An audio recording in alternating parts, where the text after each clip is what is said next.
que es una forma de hacer publicidad, ¿sabes? Igual te acostumbras a leerlo durante 2 meses y luego lo compras, no compras más a menudo.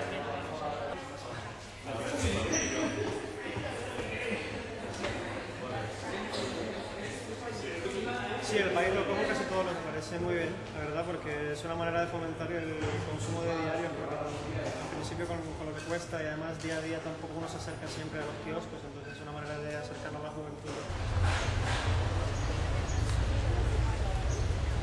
No, de moment no hem notat mai, primer. És baix en general, tots els diaris. Oh, no, gratis.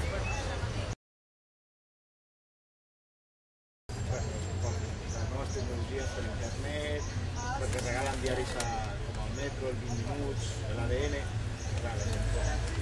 Quan viatja al seu lloc de feina, 20 minuts, mitja hora que triguen a arribar, perquè és un diari gratuït que no es gasta.